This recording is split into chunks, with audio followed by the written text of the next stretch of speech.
Salut les gens, on se retrouve une nouvelle fois avec l'ami Mimile. Bonjour. Bonjour, c'est pas la même journée. Salut à tout le monde. Pour nous, c'est la même. Hein. Ouais. Ça dépend à partir de combien de litres de bière on change de jour. Beaucoup. Alors, plus sérieusement, on va vous parler. On l'a au moins. On va vous parler de la seconde imprimante à filament qui, elle, est arrivée il y a relativement peu de temps. Mais il y a une semaine. Après un gros craquage. Ouais.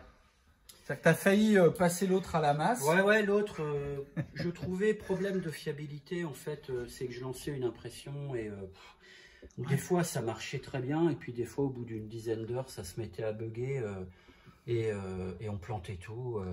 Je pouvais lancer une impression que si j'étais à côté parce que la buse se bouche. Enfin, je comprends pas bien, même avec tous les réglages. J'en ai parlé sur la communauté AlphaWise. Je pense qu'on a encore une fois, on a eu plein de merde avec. On n'est peut-être pas tombé sur la bonne machine. Voilà, c'est tout. C'est la faute à personne, c'est la faute à pas de chance et puis basta.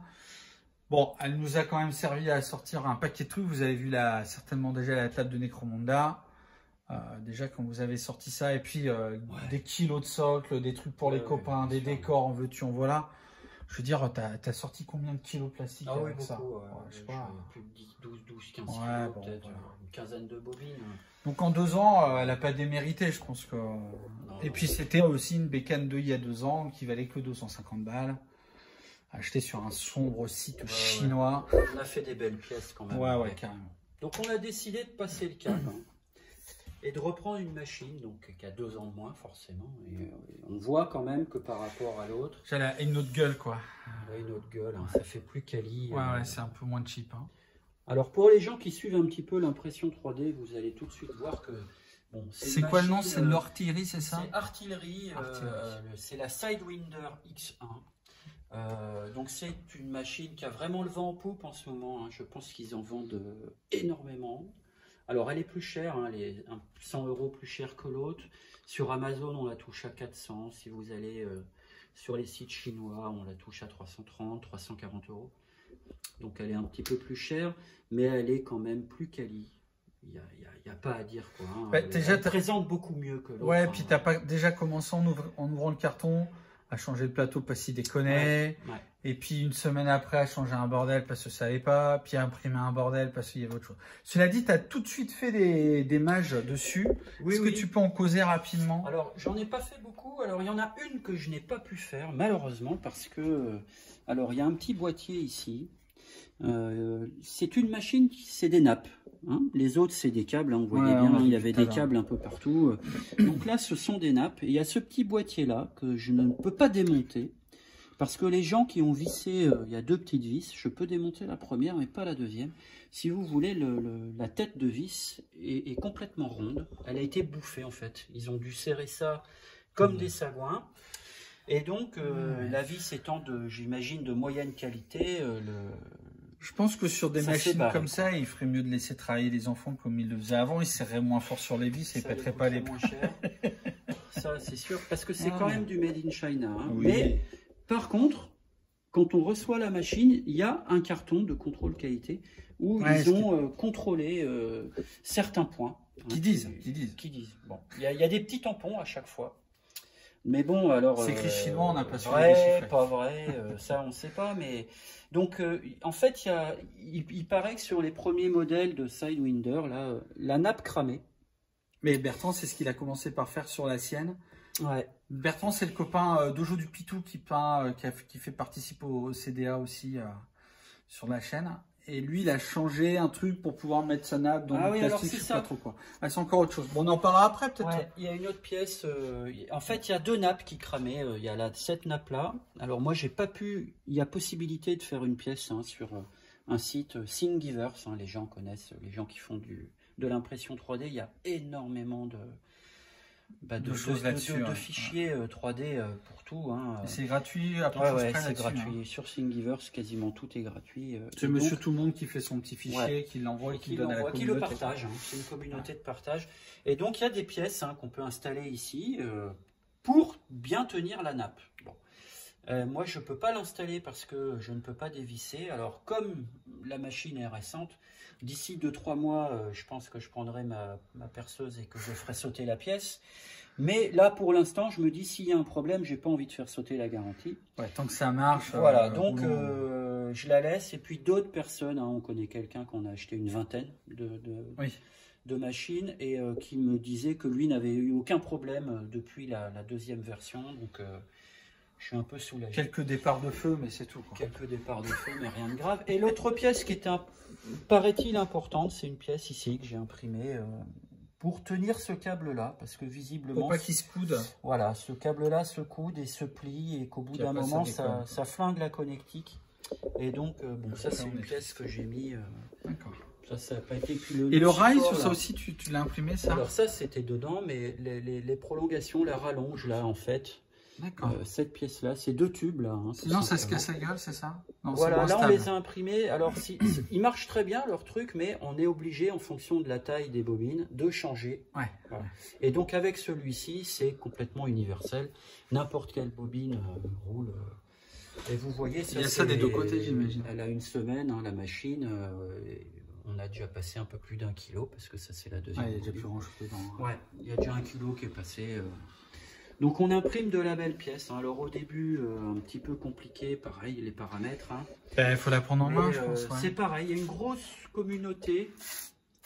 Ça, c'est une pièce que j'ai sortie hier pour Necromunda. Alors c'est brut, c'est-à-dire que tu ne l'as pas ébarbé, il y a le truc d'origine, enfin, il n'y a pas eu de traitement. Et si vous regardez les stries, franchement, je pense qu'il faut être très exigeant pour gueuler s'il y a trop de stries, parce que à la lumière, là, franchement, il faut aller les chercher. Hein. Ouais, oui, là, mais la qualité est cool, hein, parce que tu vois, tous les petits boutons du compteur, c'est plutôt... c'est propre, il n'y a pas grand-chose à faire. Hein. Je trouve qu'elle est bien. Mais c'est une machine qui a le vent en poupe en ce moment. Hein. C'est beaucoup distribué en France par une boîte, ça s'appelle Artillerie d'ailleurs. Et ils en vendent beaucoup, hein, je crois, de cette imprimante-là. Ils en vendent beaucoup. Elle est vraiment pas mal quand même, faut avouer. Par rapport à l'AlphaWise U20, j'ai pas encore eu de soucis et on a une qualité d'impression. Moi, je trouve que, alors, tu ne connais pas encore, elle n'est pas encore réglée à son top parce que tu l'as depuis trop peu de temps. Ouais, mais je trouve qu'elle sort des trucs déjà en termes de stries, franchement, c'est pas acceptable. C'est juste plus que très correct, quoi. Encore une fois, c'est une imprimante pour nous sortir. Alors nous, on sort pas vraiment des objets. Hein. Il y a des gens qui sortent des objets. Bon, nous, on sort du décor pour de la figue, quoi, ou des conneries. Voilà. Mais ça marche bien. Hein. Et après, tu as sorti des trucs un peu plus. Ouais, là j'ai sorti. Alors, on vous a montré un premier Groot tout à l'heure, hein, mais là, celui-là, il est plus gros. Hein. Il est 20% plus gros que l'autre. T'as une grosse Groot. Ouais, il y a 3 jours d'impression à peu près là-dessus. Un peu moins. Ça, c'est une petite voiture pour Zombicide. Et celle-là, tu l'as traitée ou pas? Ouais, alors celle-là, j'ai mis justement un petit coup de ça, là. Produit magique. Là. Alors, c'est ça le produit magique. Hein. Du spray putty. On achète ça alors sur Monsieur Oscaro. La première fois, je l'avais acheté chez Oscaro. Il y en a chez le Roi Merdin? Je crois pas. Ou le Brun Merdin? Non, je crois pas parce que c'est un truc de bagnole. Et ils font pas ça. Et donc là, j'ai retrouvé un site il n'y a pas longtemps où je l'ai payé 7 balles la boîte, je crois, un truc comme ça. 7 ou 8 euros avec des frais de port. Enfin, c'était moins cher qu'Oscaro, quoi. Ouais, c'est un peu comme les bandes de sous-couche, il faut la secouer et puis après tu mets un coup de spray. Voilà, c'est ça. Tu mets un coup de spray et puis une fois qu'on a poncé au grain, bah là, on entend, hein, il n'y a plus de stries, quoi. On a l'impression qu'il y en a parce qu'il y a un différentiel de coloris, tu sais. Voilà. Mais en fait, c'est vrai qu'au toucher, vous pouvez mettre un doigt. On peut mettre le doigt. Quand tu mets un doigt au toucher, on sent rien. Mais le doigt ne rentre pas. Le doigt ne rentre pas. Donc là, il n'y a plus qu'à peindre. Hein, et tout ça, c'est tout lisse. Hein. Ça paraît pas là, mais en fait, toutes les stries, les petites marques blanches que vous voyez là, en fait, c'est le mastic liquide qui s'est mis dedans. Et donc, on a un traitement qui est quand même beaucoup plus simple. Parce que l'inconvénient du filament, quand on sort des grosses pièces, c'est qu'on a un gros traitement. Ouais, t'as des grosses tries ici. Là, je suis en train de sortir, on vous avait montré un bébé Groot, le Angry Groot, il s'appelle. En fait, on sort que des Groot. Qui vous tire un fuck. Hein, bon, ouais. alors, là, il fait un peu plus de 47 cm de haut, en fait. C'est la version grande du petit de tout à l'heure. Ouais. Enfin, de la vidéo d'avant. Ouais. Je l'ai augmenté de 260% en fait. Approche la tête là, la qualité de alors la tête là, il n'y a pas eu de traitement, il n'y a rien eu là. Oui, là c'est brut. Hein. Ouais, là elle sort comme ça la tête. Et même comme ça, en termes de style, franchement c'est cool. Hein. C'est quand même assez propre. Là il y a une journée et 4 heures. D'impression en 0,15. J'aurais pu imprimer en mieux, hein. On peut faire en mieux hein, comme qualité. Mais plus long du coup. Ah bah ouais, plus long. Du coup ça mettait une journée, bah ça mettait quand même pas mal de temps en plus. Hein. Ça peut servir de sex toys. Je ne sais pas. Tu as des idées bien étranges. Je sais pas, c'est une question qui m'est venue comme ça, subitement. Après, il y a plein de dossiers, il y a plein de fichiers, hein, je pense. Hein, Sextoy sur Thingiverse, j'ai pas tapé Sextoy, mais je crois non, t'as jamais tapé. Non, mais tu m'avais envoyé un lien une fois, je me rappelle bien, pour en faire.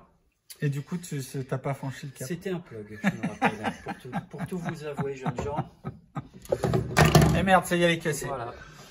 Donc ça, c'est ce qu'on sort avec cette nouvelle imprimante là. Et celle-là, tu l'as traitée avec la bombe. Hein. Ouais, je l'ai traitée avec la bombe. J'ai commencé. T'as commencé le ponçage. Donc c'est pareil. Hein, là, on voit qu'il y a des, il y a des marques. Hein, ouais. Mais tu l'as à peine poncé celui-là, ouais, tu disais tout à l'heure. Ouais. Mais là, il est déjà très lisse, quoi. Il est canon, hein, franchement. Ouais, il est sympa. Et quand il est peint, il a vraiment une bonne tête. Mais moi, j'en avais vu un que tu avais peint pour un pote, un vrai, quoi. Pas un mec qui vient faire une vidéo chez toi, quoi. Et c'est vrai que la figue était vraiment canon. Ouais, c'était chouette. Ouais. Il rend bien. Bon, et ça, c'est juste parce que bon, on t'a une petite perversion sur la nature et puis sur les Groot, quoi. Ouais, je le trouve mignon. Et où t'es un peu monomaniaque, je sais pas, mais en tout cas, après, il y a des mecs qui font des casques de, tu sais, de tout ce qui est Star Wars, et des mecs qui sont, d'Iron Man, tout sortir. C'est vrai que nous, on l'utilise plutôt pour du jeu, mais, enfin, pas que la preuve, hein, mais tu peux faire des objets de déco sympas. Puis il y a des mecs qui font des objets, je sais pas, tu pètes une pièce, un tuyau, une connerie d'une pièce, le mec, voilà. En fait, ce qui est bien avec l'impression 3D, c'est que si tu sais modéliser, il n'y a plus de limite, en fait. Et ouais, mais après, tu crées tout ce que tu veux. Ouais. Si tu sais modéliser, tu crées ce que tu veux. Donc après, pour savoir modéliser, je pense qu'il faut s'y coller un peu. Il y a un peu de temps. Ouais, je pense. Toi, tu as un truc que tu as envie de creuser après? Je sais pas encore. Non. J'ai envie d'essayer de modéliser un peu, hein, mais rien que modéliser des pitous. Ah ouais, c'est long. Hein. Bon, à mon avis, il doit falloir faire des pièces toutes bêtes au début et puis progresser comme ça, quoi. Après, il y a plein de logiciels. Moi, j'avais commencé à regarder, mais moi et la modernité, j'ai vraiment pas la patience de ça. Donc ça, c'est un des bras hein, du mec qui fait fuck. Il n'y a pas les doigts. Hein, non, les doigts, il faut que les imprimeras par il n'y a que d'un bout de doigt là. Voilà, un bout de doigt. Sur celui-là. Vous voulez pas un whisky d'abord? Voilà. Juste un doigt. Ah, ok. Bon, là, on n'a pas des tonnes de trucs à vous montrer avec celle-là parce que tu l'as quand même que depuis une semaine. Ouais. Tu as d'abord sorti les pièces qu'il fallait sortir. Et puis après, tu as commencé à expérimenter puis à la prendre en main, quoi. C'est pas mal. Bon, ben voilà pour celle-là. Non, elle est bien, cette machine-là. Donc ça, c'était quoi? 350 balles, un truc comme ça, peu de choses près. Un peu moins. Et pour l'instant, pas une merde. En même temps, heureusement, elle a une semaine. Hein. Si au bout d'une semaine, ça part en sucette, c'est un peu la déception. Non, pas une merde. Et puis le montage... il a l'air plus quali que l'autre quand même. Ouais, tu vois que les axes, ils sont un peu plus... Non, ça tient bien. Enfin, là, ça bouge parce que c'est sur le bureau. Oui, mais puis parce que toi, t'es un homme fort, donc tu maîtrises pas ta force. Non, je sais pas faire ça. C'est pour ça que je casse tout, y compris les pitous. Bah écoute, on a fait le tour de celle-là. C'est quoi? C'est une carte SD aussi comme l'autre? Alors, il y a soit carte SD, soit... Clé USB. Oh merde, c'est bien ça. Ouais, c'est bien pratique, la clé USB. Et puis sur Thingiverse, on peut même choper des petites pièces parce que quand on fait de l'impression 3D, quand on retire, il y a de la poussière qui se met au milieu. Là. Et donc, voilà. Ouais, mais c'est ça que je voulais parler en objet, tu vois, du quotidien. Tu peux avoir des trucs comme ça qui peuvent être utiles pour avoir des trucs qui n'ont rien à voir avec la machine en elle-même, mais qui peut servir à d'autres trucs. Tu peux te sortir vraiment sur Thingiverse, il y a des choses pour tout et n'importe quoi. Moi, ma prochaine maison, tu me l'imprimeras en 3D, mais en taille réelle. Il paraît que ça se fait des maisons en impression 3D. Il y a des maisons en impression 3D. Bon. Ça se fait.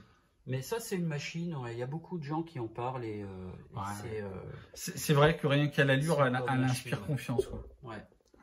Et puis, elle est silencieuse. C'est pas une machine qui fait du bruit et c'est quand même agréable. Tu peux dormir à côté?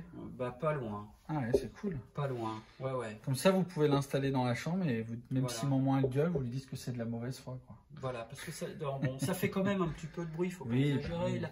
Des fois, c'est plutôt le fil de la bobine qui fait du bruit, je dirais même. Parce que les moteurs en eux-mêmes, ou la tête, elle se déplace très vite. Donc, bon, ça bouge un petit peu, mais elle est vraiment bien, cette machine. Là, pour l'instant... on en est plutôt content. De toute façon, si dans 6 mois c'est de la merde parce qu'elle part en sucette, on fera une vidéo puis on ira pisser dessus. Ouais, déjà là, je trouve c'est un peu dommage quand même que la vis. Ouais, c'est dommage. C'est un peu laid. Mais après, nous, on n'est pas endorsés. Hein. C'est des machines qu'on achetait avec nos maigres économies. Voilà. Et du coup, on les présente parce que c'était l'occasion d'en discuter puis de présenter ce qu'on sort avec, quoi. C'est vrai que on a quand même le sentiment, et on en reviendra encore plus après, je pense, sur celle en résine. Dans 10 ans, est-ce qu'on achètera encore des grappes plastiques de figurines? À moins que cette technique, elle soit encore au-delà de ce qu'ils sortent déjà avec, qui est déjà fou, hein, ce qu'ils font quand tu vois les filles de Curse City. Quand tu vois les grappes, elles sont dingues. Mais est-ce que dans 10 ans, on s'emmerdera encore à acheter ça? Est-ce qu'on n'aura pas une petite... Il y a quand même beaucoup d'achats. On a acheté un peu de fichiers STL. Il y a des trucs de dingue, hein. Franchement, il y a des trucs de dingue. Des trucs à la résine. Le problème de la résine, c'est que si vous faites tomber votre pitou, elle pète. Quoi. Ah bah c'est de la résine. Hein. La résine, ça casse. Le plastique, c'est vrai que... Oui, ça c'est là-dessus, c'est appréciable. C'est résistant. La figurine en résine, elle est très très cassante. Quoi. Mais on peut pas sortir. Enfin, mais comme toutes les trucs en résine, hein, t'achètes de la résine Forge World. Ah ouais, bien sûr. Ça tu marches dessus, tu fais des miettes. Hein. Enfin, même n'importe. Je dis Forge World parce que c'est les qui me viennent à l'idée, mais peu importe. Hein. Ça a été la résine. Ils ont été un peu décriés là-dessus quand même. Quoique Games. Non, la vraie résine de merde, c'est celle de Games, c'est leur Firecast là, qui était vraiment une poubelle. Là. Ça, ils en vendent encore, c'est con. Mais bon. S'ils en vendent, c'est qu'il y a des cons qu'on achète, dont on fait partie. Parce que j'en ai à côté. Oui, malheureusement. Puis de toute façon, on est toujours le con d'un autre, et des autres, il y en a plein. Bon, mais je pense qu'on a fait le tour de celle-là, non? Bah, on a fait le tour, hein, je pense, on a passé un petit cap, hein, je pense, dans la qualité d'impression 3D. C'est quand même mieux. Quand tu vois juste cela, que tu as sorti sans connaître vraiment les paramétrages de la machine, c'est quand même au-dessus de l'autre, qui est vachement plus trié. Oui, c'est propre, c'est très propre. Tu t'étais posé la question au début, hein, mais franchement... Les premières impressions, je t'avais dit que j'étais un petit peu déçu. Un peu étonné. Je la sentais moyen. Et au final, là, ça va nous faire une petite grue vraiment sympa pour Necro. Carrément. Ça va être sympa, Bon, ben les gens, on va vous laisser là-dessus. On dit à terre tous. Allez. Bonne soirée, bonne journée à vous. Allez, bye bye.